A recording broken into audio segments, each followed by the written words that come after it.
നമസ്തേ. കഴിഞ്ഞ ക്ലാസ്സിൽ നിജന്തത്തിലേക്ക് മാറ്റാൻ കുറച്ച് വാക്യങ്ങൾ ഞാൻ തന്നിരുന്നു. എന്താണ് നിജന്തം? നോക്കിയിട്ടാവും എന്ന് വിശ്വസിക്കുന്നു. നിജന്തം എന്ന് പറഞ്ഞാൽ പ്രേരണ ക്രിയയാണ്. ഒരാൾ അവിടെ മറ്റൊരാളോട് ചെയ്യാൻ പ്രേരിപ്പിക്കുകയാണ്. അതുകൊണ്ടാണ് അവിടെ പ്രേരണ ക്രിയ എന്നൊരു പേര് നിജന്തത്തിന് വന്നിരിക്കുന്നത്. ഓക്കെ, അപ്പൊ നമുക്ക് നോക്കാം പ്രേരണക്രിയയെ. ഇവിടെ വാക്യം നോക്കൂ. ബലദേവഃ കഥാം ജാനാതി. ബലദേവൻ കഥ അറിയുന്നു എന്നാണ് മലയാളത്തിലെ അർത്ഥം. അപ്പൊ ഇവിടെ എങ്ങനെ പ്രേരണ കൊടുക്കാം?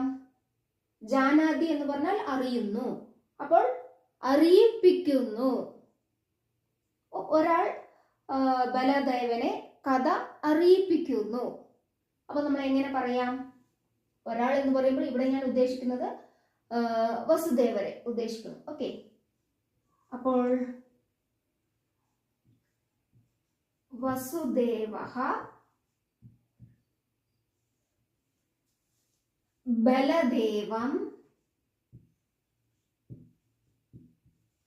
ബലദേവം കഥാം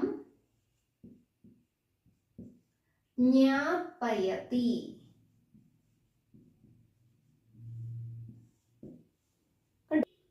വസുദേവൻ ബലദേവനെ കഥയെ അറിയിപ്പിക്കുന്നു. മനസ്സിലായല്ലോ? ഇനി കോകിലഃ നീടം ഗച്ഛതി. കോകിലഃ അതായത് കൂട്ടിലേക്ക് പോകുന്നു, പോയിപ്പിക്കുന്നു എന്നൊരർത്ഥം വരണം. അപ്പോൾ ഇവിടെ കാക്കഃ കോകിലം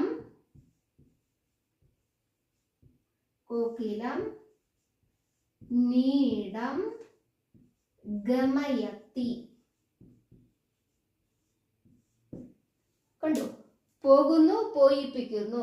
അപ്പൊ പോയിപ്പിക്കുക എന്ന ക്രിയ ചെയ്യുന്നത് ആരാണ്? കാക്കയാണ്.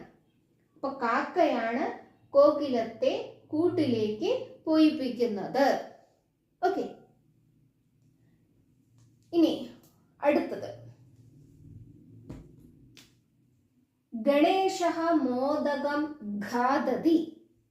ഗണേശൻ സ്വയം കഴിക്കുകയാണ് മോദകം. അപ്പോൾ കഴിപ്പിക്കുന്നു എന്ന് നമ്മൾ എന്താ പറയുക വാക്യത്തിൽ കൊണ്ടുവരണം.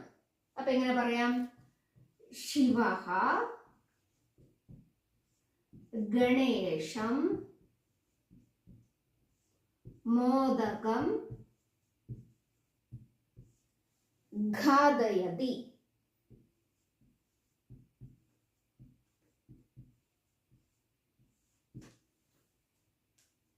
അടുത്തത്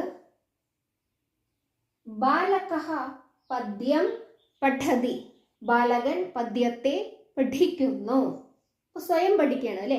അപ്പോൾ പഠിപ്പിക്കുന്നു എന്നൊരർത്ഥം വരണം. അപ്പോഴേ നിജന്തമാവുകയുള്ളൂ. അപ്പോൾ എങ്ങനെ പറയാം? അധ്യാപകഃ ബാലകം പദ്യം പാഠയതി. അടുത്തത് വൃക്ഷഃ വർദ്ധത്തെ. വൃക്ഷം വളരുന്നു. അപ്പോൾ വളർത്തുന്നു എന്നൊരർത്ഥം വരണം. അപ്പൊ എങ്ങനെ പറയാം? കർഷകഃ വൃക്ഷം വർദ്ധയതി. സുരേഷഃ ജലം പിബതി. സുരേഷൻ ജലത്തെ കുടിക്കുന്നു, സ്വയം വെള്ളം കുടിക്കുകയാണ്. അപ്പോൾ കുടിപ്പിക്കുന്നു എന്നൊരർത്ഥം വരണം. ഭഗിന്യ സുരേഷം ജലം പായയതി. ഓക്കെ, അപ്പോൾ ഇവിടെ ജ്ഞാപയതി, ഗമയതി, ഖാദയതി, പാഠയതി, വർദ്ധയതി, പായയതി ഇതെല്ലാം നിജന്ത ക്രിയാപദങ്ങളാണ്. പ്രേരണ ക്രിയാപദം എന്നുകൂടി പറയാം. അപ്പോൾ ഇവിടെ നോക്കൂ. ബലദേവഃ കഥാം ജാനാതി. ബലദേവൻ കഥയെ അറിയുന്നു. അപ്പൊ ഈ ഒരു വാക്യത്തില് എന്താ പറയാ, നിജന്തത്തിലേക്ക് മാറ്റുമ്പോൾ വേറൊരു പദത്തെ നമ്മൾ കൊണ്ടുവന്നു, വസുദേവഃ അല്ലെ? കാരണം അറിയിപ്പിക്കുന്നു എന്ന് പറയുമ്പോൾ അവിടെ മറ്റൊരാൾ അവിടെയുണ്ട്. കാരണം സ്വയം ചെയ്യുന്നതല്ല, മറ്റൊരാളുടെ പ്രേരണയാൽ അവിടെ ചെയ്യുകയാണ്. അങ്ങനെ ഇവിടെ നമ്മൾ എന്താ പറയാ, വസുദേവരെ നമ്മൾ കൊണ്ടുവരികയാണ്. വസുദേവർ തന്നെ വേണമെന്നൊന്നുമില്ല, ഏതൊരു പദത്തെയും വസുദേവ എന്ന സ്ഥാനത്ത് നമുക്ക് രുക്മിണി എന്ന് പറയാം, ജാനകി എന്ന് പറയാം, രാമഹ എന്ന് പറയാം. അങ്ങനെ ഏത് പദത്തെ വേണമെങ്കിലും നമുക്ക് ഇവിടെ കൊണ്ടുവരാം. ഇപ്പൊ ഒരു കഥയുടെ ആ സന്ദർഭത്തിന് വേണ്ടിയിട്ട് അത് കൊണ്ടുവന്നു എന്ന് മാത്രം. അതേപോലെ നോക്കൂ, കോക്കിലഹ നീടം ഗച്ഛതി, അവിടെ ഞാൻ കാക്കയെ കൊണ്ടുവന്നു. കാക്ക തന്നെ വേണമെന്നൊന്നുമില്ല, മാർജാരഹ സ്വീകരിക്കാം, അതുപോലെ എന്താ പറയാ മയൂരഹ സ്വീകരിക്കാം, എന്ത് പദങ്ങൾ വേണമെങ്കിലും നമുക്ക് സ്വീകരിക്കാം. പക്ഷെ ഇവിടെ ഒരു പക്ഷി എന്നൊരു നിലയ്ക്ക് കാക്കയെ എടുത്തു എന്ന് മാത്രം. അവിടെ ഗരുഡഹ എന്ന് സ്വീകരിക്കാം. ഓക്കെ, അപ്പൊ ഇവിടെയുള്ള ഈ പദം കാക്കഹ, വസുദേവഹ, ഇതെല്ലാം നമ്മൾ ആ വാക്യ പൂർത്തീകരണത്തിന് വേണ്ടി കൊണ്ടുവന്ന പദങ്ങളാണ്. കാരണം അവിടെ പ്രേരണക്രിയ എന്ന് പറയുമ്പോൾ ഒരാൾ അവിടെ പ്രേരിപ്പിക്കാനുണ്ടാവും. അപ്പോൾ അത് ആ ഒരാളെ നമ്മൾ ചേർത്തുകയാണ് ഇവിടെ ചെയ്തിരിക്കുന്നത്. ഓക്കെ, അപ്പോൾ ഇവിടെ നോക്കൂ, ജ്ഞാപയതി എന്നതാണ് ക്രിയ. ആ ക്രിയയുടെ കർത്താവാണ് വസുദേവഹ. അതേപോലെ ഗമയതി ക്രിയ, ആ ക്രിയയുടെ കർത്താവ് കാക്കഹ. ഇവിടെ നോക്കൂ, ഈ വാക്യത്തിലാണെങ്കിൽ എങ്ങനെ വരും? ജാനാതി ക്രിയ, ഈ ക്രിയയുടെ കർത്താവാണ് ബലദേവഹ.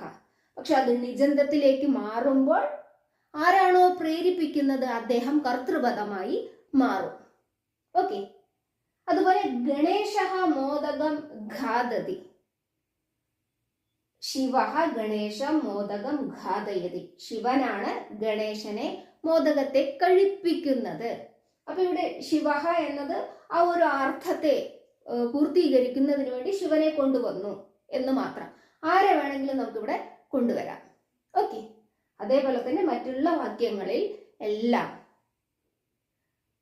അപ്പൊ നമുക്ക് എന്താ പറയാ, എന്തെങ്കിലും സാധാരണ ഈ ഒരു കർത്ത, കർമ്മം, ക്രിയ, ഈ 3 പദങ്ങളുള്ള ഒരു വാക്യം കിട്ടുകയാണെന്നുണ്ടെങ്കിൽ അവയെ നമുക്ക് പ്രേരണയിലേക്ക് മാറ്റണമെങ്കിൽ ആ അർത്ഥം കറക്റ്റാക്കി ഒന്ന് ചിന്തിച്ചതിന് ശേഷം ആരെ പ്രേരക കർത്താവായിട്ട് നമുക്ക് സ്വീകരിക്കാം എന്ന് ചിന്തിക്കേണ്ടതായിട്ടുണ്ട്. കേവലം ക്രിയാപദത്തെ മാത്രം മാറ്റിയത് കൊണ്ട് കാര്യമില്ല. ഓക്കെ, അവിടെ കർത്താവിനെയും നമ്മൾ ചിന്തിക്കണം. കാരണം ക്രിയ പഠിക്കുന്നു, പഠിപ്പിക്കുന്നു, പഠിക്കുന്നതാര്, പഠിപ്പിക്കുന്നതാര് എന്നിങ്ങനെ അർത്ഥങ്ങള് ചോദിച്ചു വേണം നമുക്ക് വാക്യങ്ങൾ നിർമ്മിക്കണമെങ്കിൽ. ഓക്കെ, അപ്പോൾ എന്താ പറയുക, ഈ ഒരു നിജന്ത വാക്യത്തിന് ശേഷം എല്ലാവരും ഒന്നുകൂടി നിജന്തത്തിന്റെ നിയമങ്ങളൊന്ന് പരിശീലിക്കുക. ഓക്കെ.